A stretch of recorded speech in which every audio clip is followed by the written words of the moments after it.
Muy buenos días, Sonido esta es una reactivado. prueba de audio uno, 2, 3, prueba de audio.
Muy buenos días, queridos idontonautas.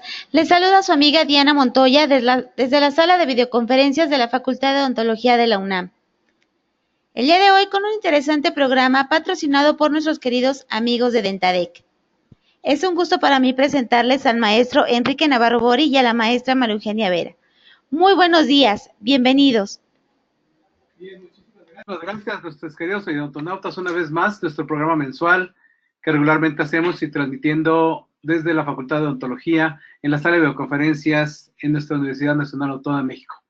Le damos las gracias a Diana y a Elías por esta transmisión, le damos las gracias igualmente a todo el equipo de I+D y evidentemente pues a Dentadec, que son los que pues, nos apoyan justamente para la transmisión de este tipo de programas. El día de hoy, bueno, pues tenemos un programa muy interesante, puesto que nos acompaña una gran amiga de hace años, y que muchos de ustedes probablemente la conozcan, que es la doctora Beatriz Catalina Aldape, y quien es, ella es profesora de nuestra facultad, mencionaba yo que desde hace muchos años, y ella, porque somos muy buenos amigos, sí. Por eso lo hacemos. Y bueno, ella es maestra en patología bucal, ¿sí? Profesora a tiempo completo B definitivo, tanto en licenciatura como en posgrado. Es conferencista nacional e internacional. Ha escrito varios artículos en revistas arbitradas, tanto nacionales como del extranjero.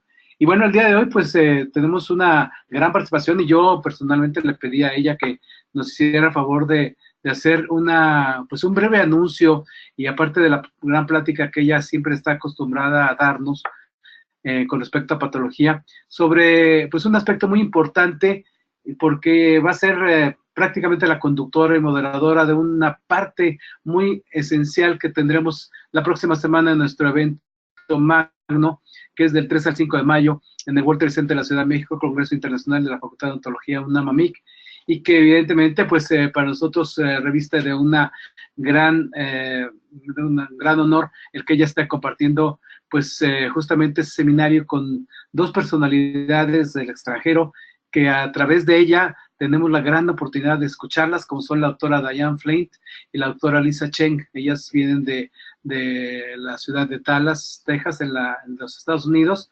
y más adelante ella andará sobre esto y nos platicará justamente sobre este tipo de seminario que es una parte quisiéramos mencionarlos que nos cuesta realmente mucho trabajo el tener este tipo de personalidades. Es que para nosotros reviste una gran importancia que ustedes conozcan cuáles son los alcances que tenemos justamente con la presentación de toda esta gama de profesores, que más adelante andaremos un poquito más justamente en este tipo de personajes que nosotros vamos a invitarlos, y que traigo una gran lista que más adelante, si me permite la doctora, al final de la plática tendremos pues para comentárselo.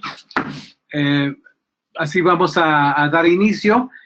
Así que, Betty, pues muchísimas gracias por aceptar la invitación, por apoyar siempre a la Facultad de Odontología, por apoyar a la educación continua en lo que corresponde, así déjalo mejor, sí, a la educación continua, y sobre todo que siempre en todos los eventos, pues tú formas una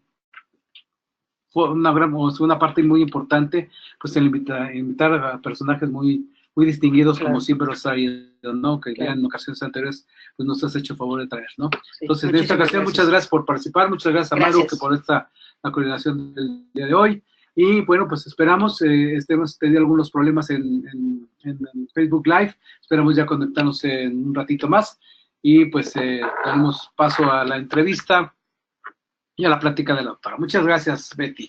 Gracias, doctor Enrique. Sí, agradezco mucho la invitación, y la información que está dando el doctor es muy importante.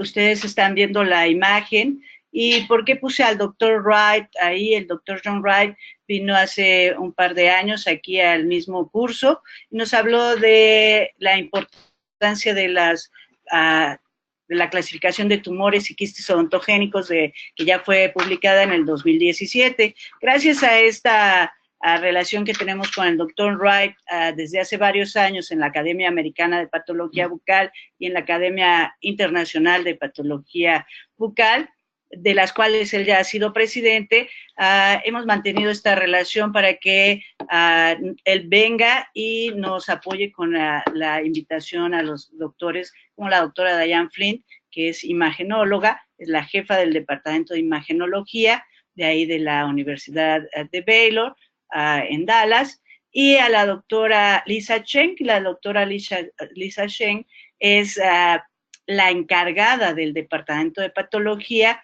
hace muchas investigaciones acerca del aspecto molecular y tiene 2 pláticas con nosotros, no solo la de patología ósea, sino la de los aspectos moleculares que se pueden tener a partir de la saliva. Entonces va a ser un par de pláticas muy interesantes que gracias al doctor Bori y al doctor Arturo, el director de la facultad, nos hicieron favor de apoyarnos para poderlas traer. Y acaban de ser, tenemos esas fotografías porque acaban de ganarse un reconocimiento en su universidad como las mejores profesoras del curso.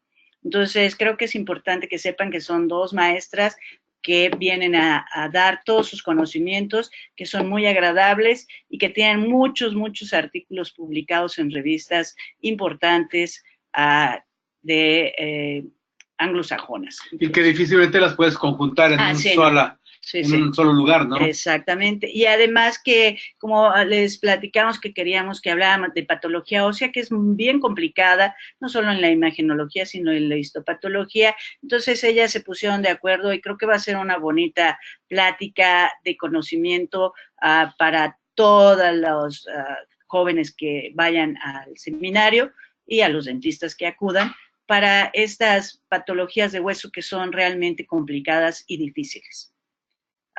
Muy bien. ¿Ya? ¿Comienzo? Adelante, sí. Bueno, entonces, bueno, siempre hablamos del hueso y siempre hay que irnos a los antecedentes antropológicos, sobre todo de estas cosas a veces raras. Entonces, hablando de los cíclopes, hay estas teorías de que no existían y como ustedes saben, en la Odisea de Homero, Ulises huye a la isla de los cíclopes. Entonces, de estas mitologías podemos entender algunos hallazgos antropológicos que demuestran que posiblemente sí, desde hace mucho tiempo, estos pacientes existían y que sigan existiendo, ¿verdad? Pero estos son hallazgos antropológicos importantes y me pareció interesante hablarlo, o mencionarlo por lo menos. También este es un del museo, me parece británico, en donde este cromallón representado tiene neurofibromatosis y ese neurofibroma hace una erosión que ahora le llamamos saucerización del hueso. Entonces está ese cráneo con esa representación y mucha patología ósea se ha descubierto en estos antecedentes antropológicos en muchas cuevas como las de España, en México, etcétera. Entonces creo que es importante siempre darnos un recordatorio a través del tiempo que ha pasado y cómo se han descubierto las patologías. Para el diagnóstico siempre tenemos que tener la presentación clínica. Siempre les recalcamos a todos que el platicar con nuestro paciente, el hablar de cuándo lo tiene, qué sintomatología, si hay alguna referencia que pudiera decirnos de cuándo apareció, etcétera, es lo más importante. Ese es el 80% para el diagnóstico. Después agregamos nuestros diagnósticos o las imágenes que nos van a completar esa interpretación clínica y decidimos si tomamos biopsia o no. Ya con la biopsia podemos hacer algún aspecto molecular, que ahora se está usando mucho, que es el FISH, y algunos otros estudios, el PCR, etcétera, y no solo la inmunohistoquímica. Y entonces con esto ya llegamos a un diagnóstico adecuado. Las lesiones de hueso, les digo, por lo menos a mí se me complican mucho en la histopatología. Entonces necesito estar estudiando todos los días, preguntar para no equivocarme, platicar con el cirujano, la imagen, para que el paciente reciba el mejor diagnóstico. Vamos a dar una pequeña introducción. Esto básicamente se va a presentar en la introducción de la plática. Se los voy a dar muy rápido aquí para que se animen y vayan al World Trade Center a vernos en ese seminario de 9 a 2. Entonces ya sabemos que el hueso es de tejido conectivo especializado y es de sostén. Tiene hidroxiapatita, que es la única fórmula que les insisto, se tienen que saber para que entendamos cómo se forma la matriz ósea, los depósitos de calcio, los cristales de hidroxiapatita. Tenemos dos tipos de hueso básicamente, que es el compacto y el esponjoso. El compacto va a ser nuestra cortical y el esponjoso donde está el tejido hematopoyético. Entonces, esto es importante sobre todo para las imágenes.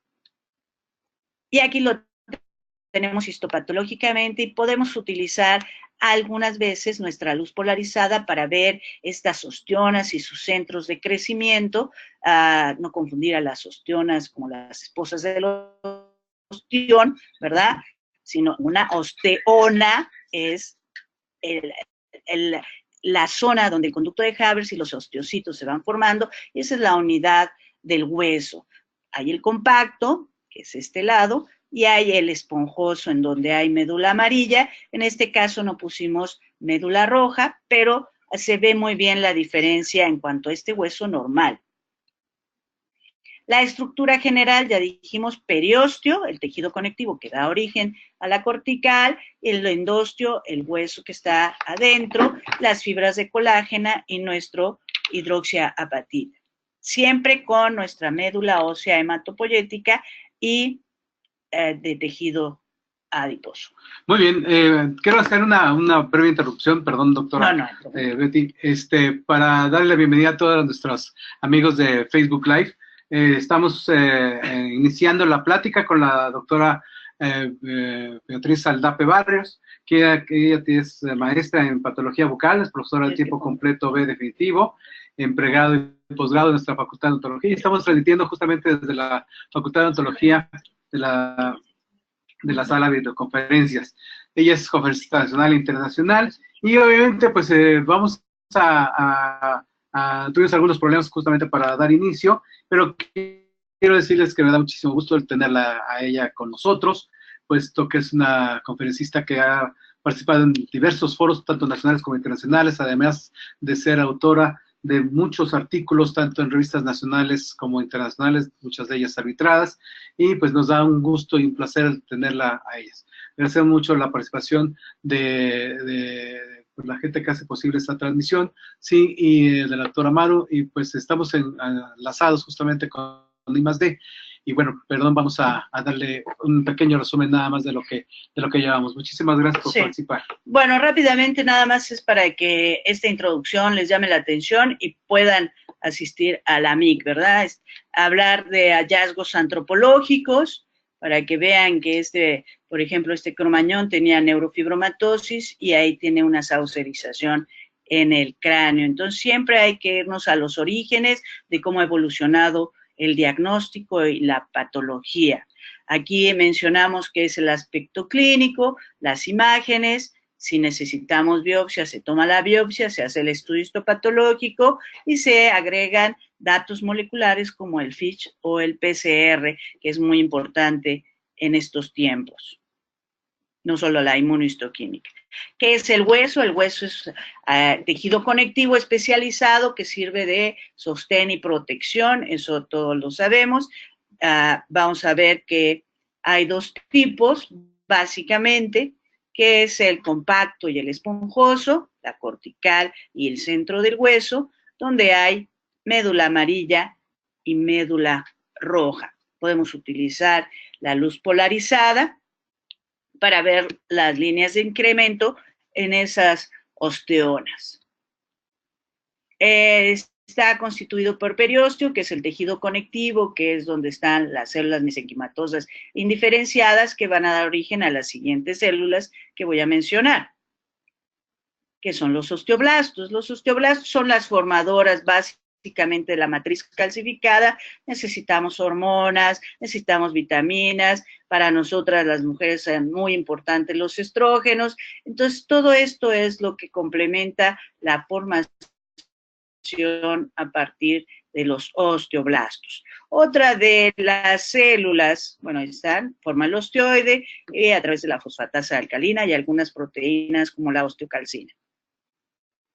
Son los osteoclastos. Ahora los osteoclastos, digamos que son los más famosos porque se está hablando de los bifosfanatos y la actividad que tienen sobre los osteoclastos y todas estas osteonecrosis que se han mencionado recientemente a partir del uso indiscriminado de este medicamento, que son los bifosfanatos para la osteoporosis, pero es un medicamento básico para pacientes con cáncer. Entonces los osteoclastos han sido desmenuzados ya hasta la formación molecular de estos rank ligando, que ahora los jóvenes de periodoncia se lo saben de memoria, todo lo molecular, y que es muy importante para la reabsorción del hueso. Entonces, hay que darle una repasada a esto para que entendamos por qué hay esas pérdidas óseas.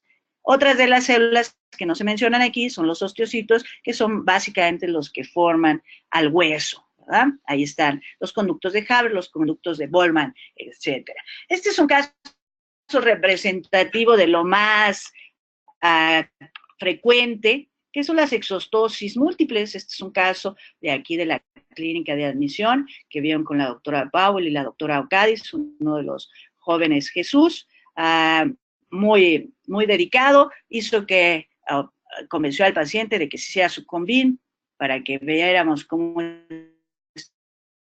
estaba estas excrescencias óseas y vean, se hicieron todos los cortes y la reconstrucción tridimensional. Este tipo de casos y este tipo de imágenes es lo que nos va a enseñar la doctora Diane Flynn para que nosotros entendamos cómo llegar al diagnóstico, cómo se miden las unidades Horsfield, cómo podemos dar una interpretación adecuada a lo que estamos viendo. En este caso es muy fácil porque tenemos al paciente, tenemos la imagen y sabemos que eso es hueso, y si se acuerdan se ve perfectamente el hueso compacto, la cortical y el hueso esponjoso que está adentro de esas excrescencias óseas. La histología es hueso compacto normal con sus líneas de incremento, sus conductos de Haber, sus conductos de Boltzmann y sus osteocitos. Dentro de otras lesiones que seguramente nos van a hablar, esta es una lista, un cuadro del libro de la autora Wu, en donde vemos las lesiones fibroóseas. Estas son las más complicadas en cuanto a la histología. La clínica y el aspecto quirúrgico son muy importantes. Entonces, cuando hacemos histopatología, tenemos que tener un contacto muy cercano con los cirujanos maxilofaciales, porque ellos son los que tienen al paciente, ellos son los que tienen la imagen, entonces tenemos que trabajar conjuntamente. Una de ellas es la displasia fibrosa. La displasia fibrosa tiene una imagen de vidrio esmerilado o de naranja, ¿verdad? De piel de naranja. Puede ser monostótica o poliostótica. Entonces, vamos a ver cómo se ve esta displasia fibrosa pegada a la cortical y no se separa, comparada con el fibroma osificante o cemento osificante, que ese se separa de la cortical. Entonces, todas estas tipos de imágenes son muy importantes para el diagnóstico final, porque no es lo mismo una displasia fibrosa, que el cirujano solo tiene que hacer un rasurado del hueso o remodelado del hueso, o un fibroma osificante o cemento osificante, en donde realmente tienen que hacer una enucleación. Aquí tenemos esta displasia fibrosa en una imagen, se ve como vidrio esmerilado, puede ser una displasia fibrosa craneofacial que afecta varios huesos del cráneo, y vean, en la tomografía vamos a hablar de hiperdenso, isodenso e hipodenso. No se va a hablar de radiolúcido y radiopaco y mixto. Eso es importante porque seguramente solo vamos a hablar de eso en la presentación de la doctora Flynn. Vean, estas reconstrucciones tridimensionales son de pacientes que tenían un querubismo de mucha expresión genética que afecta tanto maxilar como mandíbula. Es una es autosómico dominante, no se le hace ningún tratamiento, después de la pubertad empiezan a mejorar estas zonas radiolúcidas, estas zonas hipodensas, y llegan a formar otra vez hueso. Quedan con algún defecto, pero pueden recuperarse bastante bien. Querubismo. Otra de las patologías que creo que es importante que vamos a ver seguramente es el osteosarcoma. El osteosarcoma en nuestra radiografía siempre se menciona los rayos de sol. Entonces, esa imagen ya la tenemos clara, es del periósteo, como si estuviera explotado ese periósteo, y es, gracias a Dios, solo se presenta menos del 1% en cabeza y cuello, tanto en maxilar como en mandíbula, y como ustedes ven, la edad es diferente a la presentación del osteosarcoma de huesos largos. En los huesos largos, la presentación es en la primera y segunda década de la vida. No tiene un crecimiento rápido, por eso se tarda uno en diagnosticarlo, y además presenta dolor. Entonces, ¿con qué nos confundimos? Con un proceso inflamatorio en donde se empieza a dar antibiótico terapia y nunca se piensa que puede ser otra cosa. Entonces, sí hay que tenerlo en cuenta cuando presenta parestesia o hipoestesia. La parestesia ya sabemos que es la sensación subjetiva de hormigueo constante, y esto es por la infiltración o la compresión del nervio. Puede causar maloclusiones, trismo, obstrucción nasal si está en maxilar, como se ve en ese caso, y por supuesto da metástasis. Entonces hay que estar muy al pendiente de este osteosarcoma. Y vean, aquí les puse la imagen clásica para que no hubiera problemas de lo que son los rayos de sol, ¿sí? Pero ya son lesiones muy grandes. Entonces, lo que estamos tratando de inculcarles también a todos es que hagamos diagnósticos más iniciales, que las lesiones sean más pequeñas, que sospechemos de otra cosa, que no solo haya infecciones, que no solo hay enfermedad periodontal o pulpar. Entonces, por eso siempre le agradecemos mucho al doctor Boro y al doctor Pedrero que nos den este foro tan amplio para que ustedes se den cuenta de que hay muchísimas cosas y que podemos preguntar y que podemos aprender todos los días. Vean esta imagen, esta es la imagen de rayos de sol en el periósteo, y esta es otra imagen que podría tener el osteosarcoma, que es una imagen de piel de cebolla, que es mucho más frecuente en el sarcoma de Ewing, de niños, o en los linfomas. Entonces, siempre hay que tomar esto en cuenta y tomar un corte axial de nuestro convivio. ¿Sí? Aquí tenemos una hemimandibulectomía en donde se ve, este es el libro de Dorfman, que es específico de hueso, para que vean cómo se ve aquí, ven, en la pieza quirúrgica se toma la radiografía y ven aquí los rayos de sol y luego se descalcifica y se corta, y vean aquí cómo sale de la cortical estos crecimientos que son lo que hablamos en la imagen como rayos de sol. Está infiltrando el tumor, ¿sí? Nosotros tenemos que tomar los bordes, se entintan, etcétera, para saber si no hay tumor acá, y si no hay tumor acá, y decirle al cirujano que en esa zona no hay tumor y hay que hacer todos los demás estudios para determinar si el paciente, qué tipo de pronóstico tiene. Cuando llega la pieza quirúrgica, vean, se descalcifican, y estos son huesos largos, por supuesto. Y cuando se descalcifican, se meten fragmentos representativos y se estudian. Y entonces el osteosarcoma tiene una gran variedad histológica, el fibroblástico, el condroblástico y el osteoblástico. Ya la doctora Chen seguramente nos indicará algunos tips para que no nos equivoquemos y no digamos condrosarcomas o condroblastomas o osteoblastomas, que son, les digo, son complicados en la histopatología. Hay gente que se dedica a estudiar solo histopatología de hueso.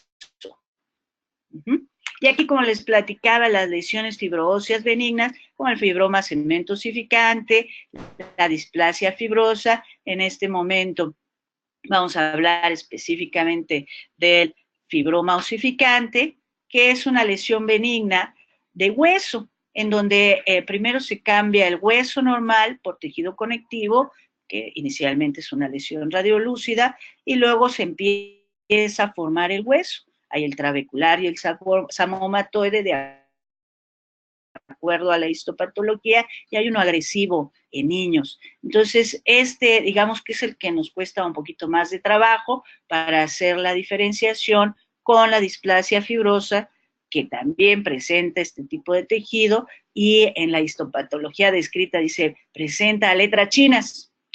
Pues ahí solo los chinos sabrán, porque uno nunca ve las letras chinas descritas en el libro.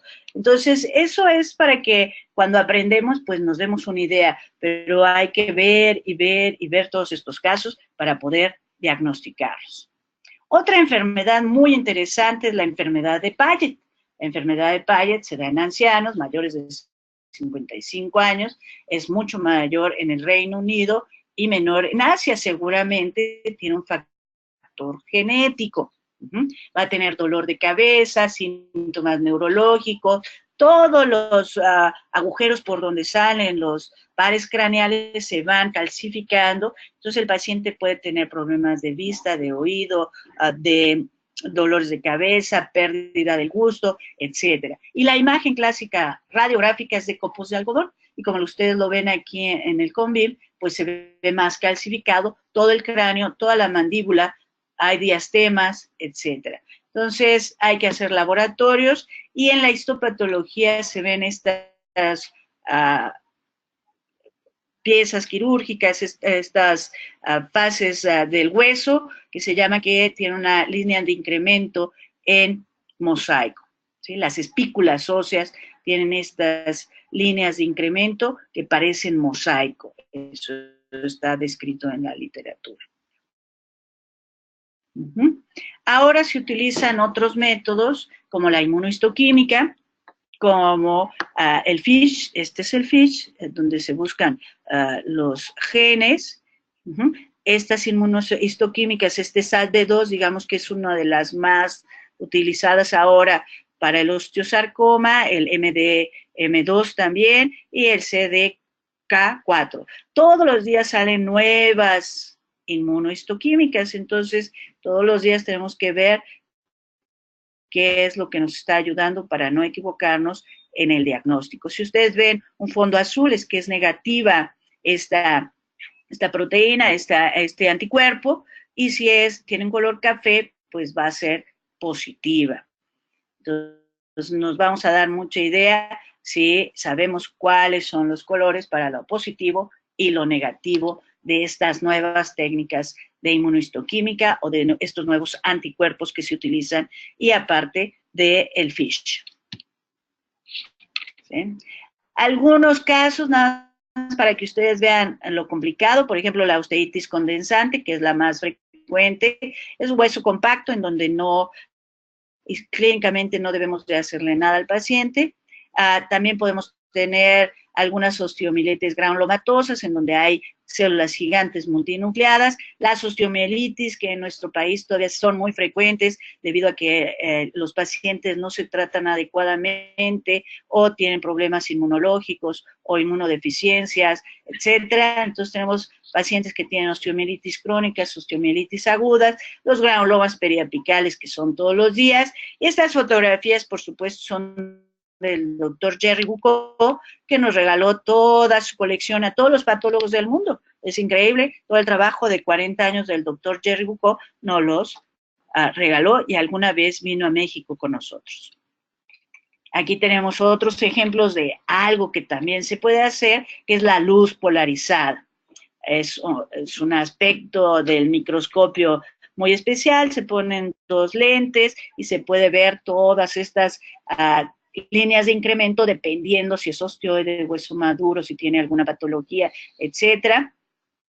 También se puede ver el diente, aquí está un diente, y esta luz polarizada nos ayuda muchísimo para hacer estudios de crecimiento y líneas de incremento.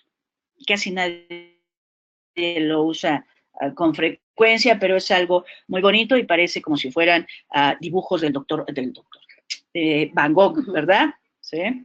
Y eso que no fumamos nada. ¿Sí? Aquí tenemos otro aspecto. El hueso nos ha servido para todo. El doctor Barnett Levy hizo unos estudios de patología experimental. Siempre nos enseñaba alguna de estas mandíbulas con diferentes, este es H&Y, pero él tiene unos trabajos extraordinarios. Si alguien se interesa en ellos, están en la biblioteca que lleva su nombre, Barnett Levy, en posgrado. Entonces, el hueso nos ayuda muchísimo para determinar tipo de patología y poder estudiar todos estos inmunohistoquímicas, todas estas proteínas y ahora genes para ir buscando hacer mejores diagnósticos más certeros, más rápidos y mucho antes de que el paciente tenga la patología ya expresada totalmente. Siempre nos vamos a lo que les dije, la antropología y la medicina forense, que utiliza para todos los huesos. Entonces, el hueso, les digo, es muy importante conocerlo, cómo se forma, cómo se reabsorbe, qué necesita, qué hormonas, qué estrógenos, todo lo que forma el hueso. Yo creo que es importante que le demos una buena repasada con este gran seminario que nos dieron oportunidad de presentar, y porque no es algo que se haga frecuentemente un seminario de hueso, ¿verdad? Todo el mundo quiere hablar de cáncer, o todo el mundo quiere hablar de glándulas salivales o tumores ontogénicos, y dejamos de lado una parte bien importante como esta, que es del hueso. Entonces, para complementar todo ese conocimiento de otros tipos de patologías, creo que esta es un buen tema para este seminario y que los dentistas jóvenes que lo vean hagan un mejor diagnóstico. Al final, básicamente, la histopatología es algo muy importante para el diagnóstico, y estas son un par de fotografías de la universidad. Tuvimos la oportunidad, gracias al doctor Wright, de mandar una alumna recientemente a que estuviera por allá con la doctora Flynn y terminara su tesis de licenciatura de 400 CONVIM que hicimos aquí con los alumnos, y la patología de seno maxilar. Seguramente más adelante tendrán oportunidad de ver ese trabajo presentado en alguno de estos foros, ya que es un trabajo muy bonito, es un trabajo de la Facultad de Odontología. Entonces, las puestas de nuestra Universidad Nacional Autónoma de México siempre están abiertas para cualquier estudiante que viene de otra facultad, y nosotros encontramos las puertas abiertas en la Universidad de Texas, en Baylor. Entonces, le agradecemos muchísimo al doctor Bori que nos haya dado oportunidad de seguir abriendo las puertas al traer a las doctoras que vean lo grande que es la Universidad Nacional Autónoma de México, y que podamos seguir compartiendo con ellas conocimiento, y que nuestros alumnos puedan asistir a esta universidad que es de verdad magnífica, magnífica, magnífica. Entonces, les agradecemos mucho que asistan al seminario. Les digo, va a ser muy interesante. Podríamos pasar horas y horas hablando de la histopatología, pero ya sé que a nadie le gusta. Pero lo más importante no solo es ver esto, sino cómo se vería en la clínica. Lo que ustedes ven en la clínica es lo que nos ayuda a llegar a estos diagnósticos histopatológicos.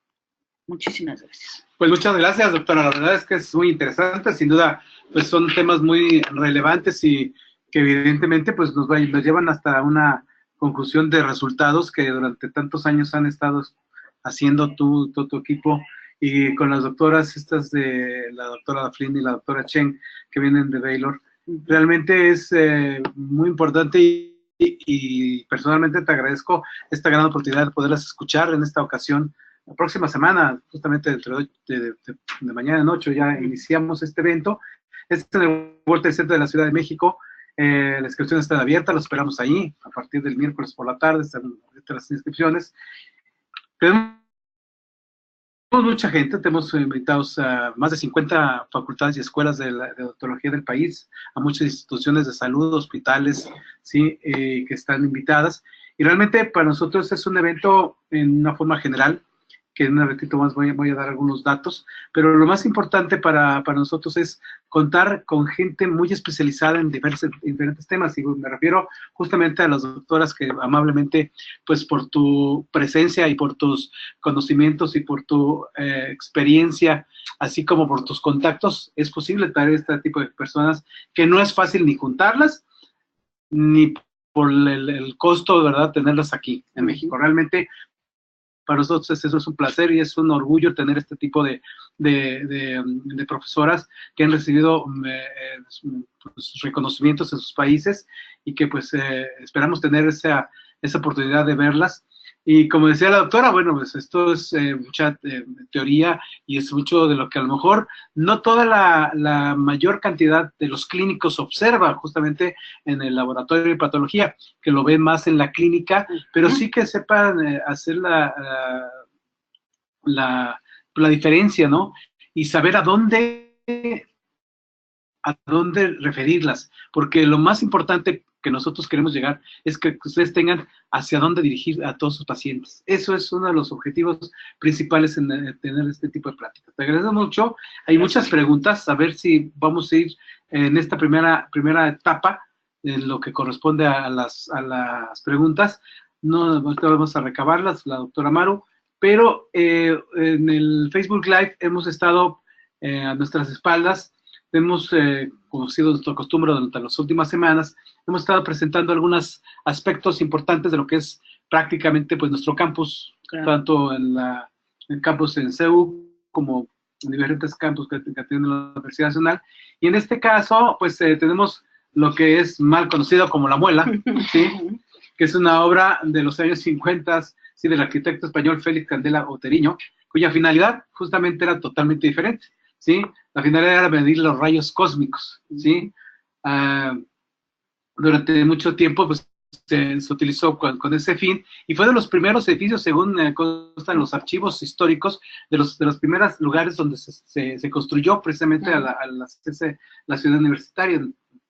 En el albergado pues muchísimas formas de cómo utilizarse, desde una aula que yo recuerdo hace muchos años, cuando yo era estudiante también, se utilizó como una aula específicamente de eso, pero hacía un calor ahí adentro que era impresionante porque no había aire acondicionado, ¿sí? En fin, se han utilizado muchas diversas formas, hasta inclusive ahora ha pasado a ser parte de otra dependencia, ¿no? Inclusive se conoce La Muela porque está enfrente de la Facultad de Odontología, pero no necesariamente puede ser que es un edificio nuestro, ¿no? Claro. Sí, doctor, profundizando también con este edificio que nos está diciendo, La Muela también le llaman el hongo, la cucaracha, y como dice, también en la parte académica fue sede de exámenes profesionales correspondientes a nuestra Facultad de Odontología. También de ahí se empezaron a desencadenar lo que viene siendo actividades en el área deportiva, iniciando, bueno, con lo que vienen siendo los torneos de ajedrez. Sí, así es. Bueno, pues entonces vamos a dar parte. Yo queremos agradecer muchísimo a Diana y a Elías esta participación, de verdad, a los compañeros odontonautas, a todos los colegas odontonautas que nos escuchan, ofreciéndoles nuevamente una disculpa por interrumpir ligeramente la conferencia. Y no sé si Diana tienes por ahí algunas preguntas. Y en lo que Diana nos enlaza, por aquí tiene muchos saludos, doctora. ¿Sí?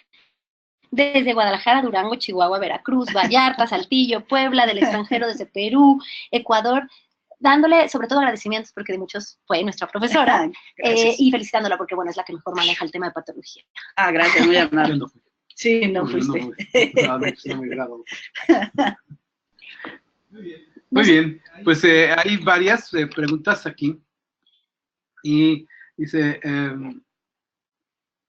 por ahí Sol Claja nos decía que si la radiografía es el estudio de laboratorio inicial y posteriormente las tomografías, o algún estudio de laboratorio y mandarlo después con el patólogo.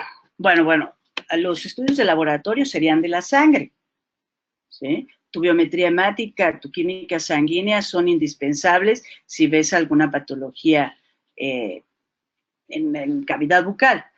Y después nosotros ya no utilizamos la panorámica, ya utilizamos el CONVIM. Gracias a la actualización del doctor Arturo Fernández Pedrero, tenemos el CONVIM aquí en la facultad en posgrado y es de muy accesible el costo.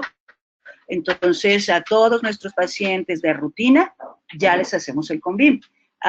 En cuanto a los costos, en las universidades ya se están adquiriendo este tipo de aparatos, y ya se está haciendo como rutina el CONVIM. Hay que actualizarnos. A lo mejor el paciente una vez se queja, pero cuando uno le enseña, mire cómo se ve esto, vemos mejor esta pulpa, vemos más desde la pulpa para la endodoncia o lo que sea, se puede ver mejor en el CONVIM. Entonces lo usamos de rutina, pero tus laboratorios siempre los tienes que hacer, tus laboratorios son de sangre. Muy bien, pues hay más preguntas aquí en el Face, y sobre todo nos dice Diana que de I+D nos preguntan si puede dar alguna referencia a su correo, doctora, o WhatsApp o Face, alguna manera o algún medio electrónico para que se puedan comunicar con usted para cualquier duda. Sí, claro, tenemos nuestra página que se llama patologiabucal.com en internet y ahí vienen nuestros datos, viene nuestro correo y si se comunican por el WhatsApp o el correo, con mucho gusto, les mandamos también todos los libros que ustedes necesiten. El objetivo de la facultad y de todos los que somos maestros es que todo mundo tenga el conocimiento para el beneficio del paciente. Si ahora tenemos la accesibilidad de muchos libros en PDF, pues se los mandamos, ojalá y lo lean, ¿verdad? Porque luego nos los piden y no lo leen. No sí, aquí hay un saludo desde Guayaquil, Ecuador. Sí, es verdad que sí hay muchos pacientes que ignoran una lesión, por más pequeña que sea, y que tenemos que realizar revisiones periódicas. ¿Sí? Entonces, pues pues es como ocurre en todos estos casos, ¿no? Hay que hacer revisiones periódicas. Entonces, lo que pasa es que si yo les pregunto a la gente que nos está viendo, ¿cuántos de ustedes se ha hecho un CONVIM? Aunque son dentistas, ¿sí? A lo mejor ninguno, ¿sí? Y eso es que no vamos a tener patología. Entonces tendríamos que hacerlo si nosotros como parte del grupo de la salud no lo hacemos, imagínense un paciente. Entonces, yo creo que hay que empezar a ser más educativos con la población y decirle, yo me estoy haciendo mi CONVIM cada 5 años y veo si tengo patología yo como profesional de la salud. Usted puede hacérselo también cada 5 años y tener nuestra visita, como siempre, cada 6 meses, ¿sí? Entonces, sí, yo creo que es importante que impactemos más en la salud, haciendo revisiones, como dice el doctor, y por supuesto, poniendo el ejemplo nosotros.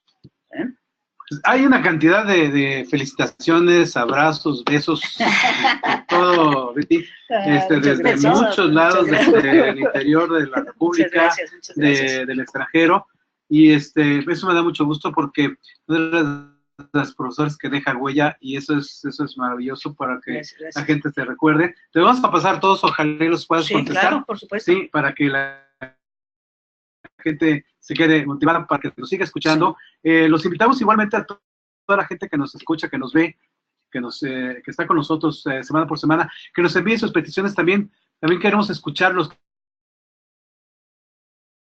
Queremos ver qué es lo que ustedes quieren oír, qué es lo que quieren conocer más, y de eso pues estamos para servirles. Este es un foro abierto para que todos ustedes puedan participar y que también nos den sus preferencias, qué es lo que quieren escuchar. Todavía más adelante, pero quisiéramos, por cuestiones de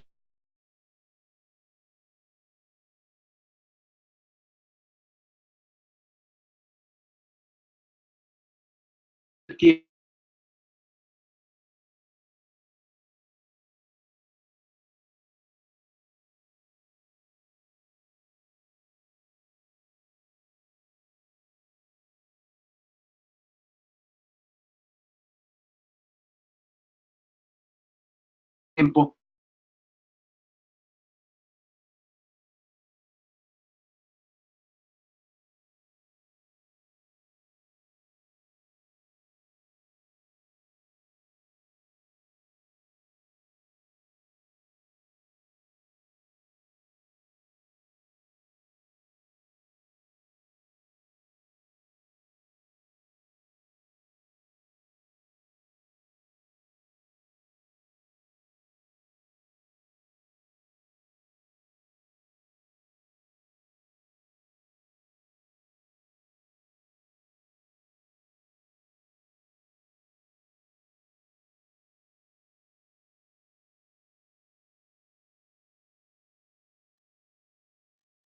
silenciado. 64 diferentes compañeros, 64 diferentes conferencias repartidas entre los temas que todos ustedes se podrán imaginar, que de hecho la próxima semana tendremos una conferencia con unos alumnos del segundo año de posgrado, que van a dar una pequeña muestra de lo que va a ser al día siguiente. Nos esperamos que contemos con su apoyo, porque también queremos dar la oportunidad igualmente a los jóvenes. Tú mencionabas hace unos 15 días que platicamos que no se les da oportunidad a los jóvenes. Y esto, la verdad es que cuando nosotros tenemos esa oportunidad y pensando en ese comentario, es precisamente el que pensamos nosotros tener mayores oportunidades a los jóvenes. Y estos jóvenes están en el segundo año de posgrado y les vamos a dar la oportunidad que participen aquí en el radio, ¿sí? Y que estén obviamente participando con nosotros de una forma interactiva.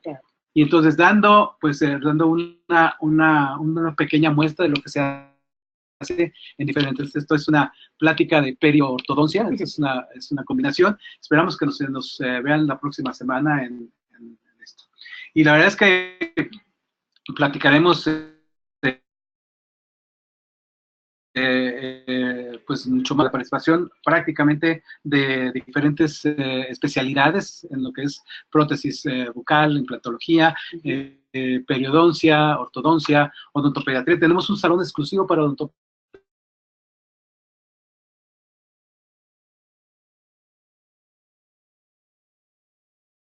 donde se van a presentar, que es un congreso general, pero muy completo. Los invitamos a participar y pues por el día de hoy yo creo que vamos a dejar un poquito el spot informativo porque tenemos un poco de corto el tiempo.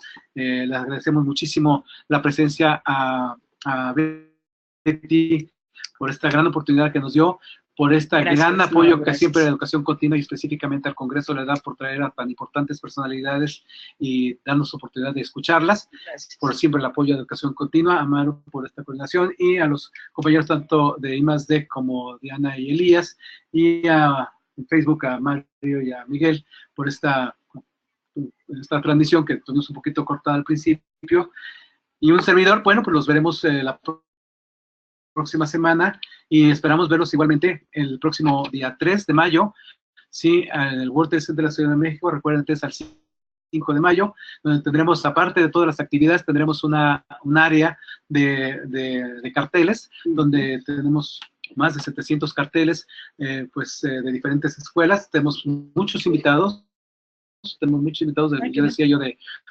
la parte de la Federación Mexicana de Facultades de Escuelas de Odontología, FEO, que pues tenemos más de 50 facultades y escuelas invitadas. Entonces, pues esperamos que sea una gran fiesta, pues, esperamos que sea una gran participación, un gran congreso y los esperamos verlos ahí. Pero el día de hoy les agradecemos mucho, agradecemos el tiempo de todos ustedes. Gracias. Y hasta la próxima. Gracias. Gracias. Sonido reactivado. Muchísimas gracias a nuestros queridos amigos de Dentadec, a nuestros queridos amigos, al maestro Enrique Navarro Bori, a la doctora Beatriz Aldape y a la maestra María Eugenia Ver. Muchísimas gracias. Les recordamos, queridos odontonautas, que con su conexión en la plataforma se acredita directamente su CADI y lo verán reflejado en máximo 48 horas. A quienes nos hacen favor de acompañarnos vía Facebook o YouTube, les pedimos ingresar a www.inteligenciadental.com/CADI. Podrán acreditar esta conferencia con el número 672. Les agradecemos mucho su tiempo, confianza y preferencia. Nos encantará encontrarles próximamente en esta su aula virtual I+D para que disfruten de las interesantes conferencias en vivo que tendremos por venir. Se despide su amiga Diana Montoya. Que tengan un excelente día. Hasta pronto.